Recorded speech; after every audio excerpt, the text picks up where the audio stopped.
24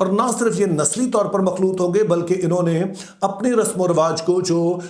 بنی اسرائیل کے وہ سارے اصول قاعدے تھے، ان کے جو رسم و رواج تھے، ان کے ساتھ مکس اپ کر لیا۔ اب یاد رہے کہ شریعت میں جو پاک کا تصور ہے وہ پیورٹی کا ہے، پیور ہونا، خالص ہونا، ایک ہی طرح کا ہونا۔ تو جب یہ لوگ جو کہ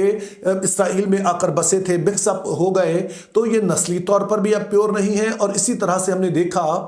کہ ان کے جو رسم و رواج ہیں وہ بھی یہودیوں کی طرح کے نہیں ہے، اسرائیل کی طرح نہیں، بلکہ مکس اپ ہو گیا ہے۔ تو اس لیے یہودی جو تھے وہ ان کو پسند نہیں کرتے تھے، چونکہ جو شریعت کا اصول ہے کہ کسی بھی دو طرح کی چیزوں کی ملاوٹ نہیں ہونی چاہیے۔ تاہم اس کے بعد ہم دیکھتے ہیں کہ جو یہودا کا قبیلہ ہے وہ بھی زیادہ دیر تک اپنے ملک میں نہیں رہتا ہے۔ بابل کا بادشاہ نبوکدنصر انہیں اسیر کر کے لے جاتا ہے، لیکن 70 سال کے بعد خدا کے وعدے کے مطابق وہ واپس اپنے ملک میں آتے ہیں کہ جب فارس کا بادشاہ خورس بابل کو فتح کر لیتا ہے اور تمام لوگ جن کو نبوکدنصر اسیر کر کے اپنے ملک میں لے آیا تھا ان کو اجازت دیتا ہے کہ وہ واپس اپنے ملک میں جائیں، تو اب جا کر جب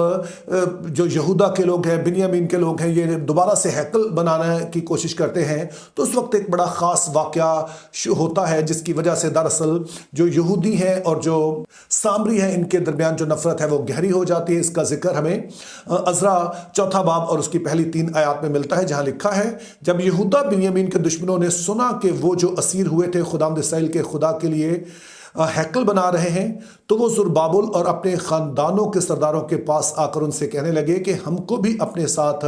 بنانے دو، کیونکہ ہم بھی تمہارے خدا کے طالب ہیں جیسے تم ہو، اور ہم شاہ اسور اسرحدون کے دنوں سے جو ہم کو یہاں لایا اس کے لیے قربانی چڑھاتے ہیں۔ لیکن زربابل اور یشوع اور اسرائیل کے آبائی خاندانوں کے باقی سرداروں نے ان سے کہا، تمہارا کام نہیں کہ ہمارے ساتھ خدا کے لیے گھر بناؤ، بلکہ ہم آپ ہی مل کر خداوند اسرائیل کے خدا کے لیے بنائیں گے جیسا شاہ فارس خورس نے ہم کو حکم دیا ہے۔ تب ملک کے لوگ یہودا کے لوگوں کی مخالفت کرنے اور بناتے وقت ان کو تکلیف دینے لگے۔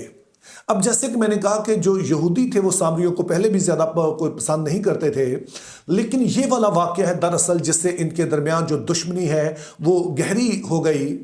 کیونکہ جب یہودیوں نے منع کر دیا کہ آپ ہمارے ساتھ ہیکل نہیں بنا سکتے ہیں تو پھر وہ ہر طرح کی رکاوٹ ڈالنے لگے۔ اور آپ جانتے ہیں کہ یہودیوں کے نزدیک ہیکل بہت ہی ایک مقدس جگہ تھی اور اس پر وہ کوئی سمجھوتا کرنے کے لیے تیار نہیں تھے۔ اور نہ صرف سامریوں نے اس ہیکل کی مخالفت ہی کی بلکہ اس کے مقابلے میں ایک اور انہوں نے عبادت گاہ بنائی جس کے وہ کہتے تھے کہ یہ سامریوں کی ہیکل ہے جو کہ کوئی گرزیم پر بنائی گئی۔ تو اب شریعت میں یہ بات موجود تھی کہ صرف ایک ہی ہیکل ہوگی، ایک ہی مذبح ہوگا جس پر قربانیاں چڑھائی جائیں گی۔ تو سامریوں کا یہ قدم یہودیوں کے لیے کافی ناگوار تھا۔ تاہم یہ صورتحال اور بھی گھمبیر ہو جاتی ہے، یہ گڑبڑ ہو جاتی ہے کہ جب 128 قبل مسیح میں، اگرچہ کہ اس تاریخ کے بارے میں بعض علماء کی مختلف رائے بھی ہے، لیکن جنرلی 128 قبل مسیح میں ایک یہودی حکمران جس کا نام جان ہرکینس تھا، اس نے سامریوں کی یہ ہیکل جو ہے اسے ڈھا دیا، اسے برباد کر دیا۔ اب آپ سمجھ سکتے ہیں کہ کوئی بھی مذہب ہو اس کی عبادت گاہ ان کے لیے مقدس ہوتی ہے۔ تو جب اس یہودی حکمران نے ایسا کیا کہ سامریوں کی ہیکل ڈھا دی تو اس کے بعد ان کے جو نفرت کے جذبات تھے وہ یہودیوں کے لیے اور بھی گہرے ہو گئے۔ تو ہم سامری اس بات کا بدلہ لیتے ہیں اس وقت کہ جب ہیرودیس کی وفات ہو جاتی ہے، اس کی جگہ پر اس کے بیٹے ارخلاؤس کو بادشاہ بنایا جاتا ہے، لیکن وہ کوئی اچھا بادشاہ ثابت نہیں ہوتا۔ تو پھر جو رومی سلطنت ہے وہ فیصلہ کرتی ہے کہ ہم اس کی حکومت ختم کریں گے اور یہاں پر اپنا گورنر لگائیں گے۔ تو ابھی جب ٹرانزیشن کا عمل چل رہا ہے تو ملک میں ایک طرح سے افراتفری ہے، تو اسی دوران میں جو سامری ہیں وہ مردوں کی ہڈیاں لے کر آتے ہیں اور ان کو لا کر وہ ہیکل میں پھینک دیتے ہیں۔ اور آپ جانتے ہیں کہ جو مردہ ہے شریعت میں اسے ناپاک قرار دیا گیا کہ جو چیز اسے چھوتی ہے اس سے لگ جائے وہ ناپاک ہو جاتی ہے۔ تو ہیکل جو کہ یہودیوں کا مقدس ترین مقام تھا، وہاں پر جب یہ ہڈیاں پھینکی گئیں تو اس طرح سے جو نفرت پہلے ہی دونوں کے درمیان تھی اب وہ بہت زیادہ گہری ہو جاتی ہے۔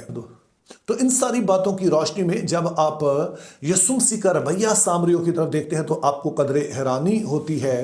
مثال کے طور پر جب وہ نیک سامری کی تمثیل دیتے ہیں تو یہ فقیوں فریسیوں یہودیوں کے لیے بہت ہی سمجھے کہ وہ اپنی توہین محسوس کر رہے تھے کہ ہمارا موازنہ ایسے شخص سے کیا گیا، اور اس سے بھی بڑھ کر اسے اچھا کہا گیا ہے، جبکہ جو کاہن ہیں اور لاوی ہیں جو پاس سے گزر جاتے ہیں تو وہ دکھایا گیا کہ وہ جو ہے وہ سخت دل ہے، وہ رحم نہیں کرتے ہیں۔ لیکن ظاہر ہے یسوع مسیح نے یہ جان بوجھ کے کیا،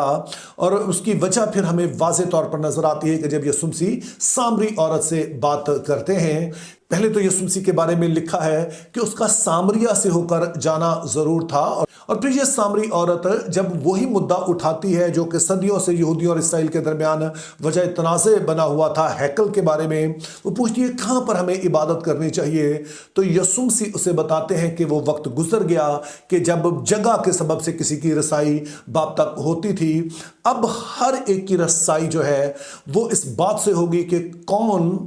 روح اور سچائی سے پرستش کرتا ہے، یعنی کہ کس کے اندر اب خدا کا پاک روح ہے، اور اس پاک روح کے سبب سے وہ سچ میں جیسے خدا کی عبادت ہونی چاہیے وہ کرتا ہے، اور یہ پاک روح کوئی ایک دے سکتا ہے، زندگی کا پانی جسے کہا گیا، اور وہ مسیح ہے جو کہ صرف یہودیوں کو نہیں بلکہ تمام لوگوں کو یہ پاک روح عطا کرے گا۔ تو یسوع مسیح کا یہ سب کچھ کرنا صرف اس عورت کے ساتھ کوئی اچھا برتاؤ ہی نہیں ہے، بلکہ یہ واضح پیغام موجود ہے کہ خدا کی نجات تمام قوموں کے لیے ہے، اور مسیح نے اس زمین پر رہتے ہوئے عملی طور پر دکھایا کہ وہ صرف یہودیوں کا مسیح نہیں ہے بلکہ وہ دنیا کا نجات دہندہ بن کے آیا ہے۔ حتیٰ کہ وہ لوگ جس سے یہودی سب سے زیادہ نفرت کرتے تھے، خدا ان سے بھی محبت کرتا ہے، اس کے لیے بھی اس نے اپنا اکلوتا بیٹا بخشا ہے تاکہ تمام کے تمام لوگ اس کے وسیلے سے باپ کے حضور میں آ سکیں۔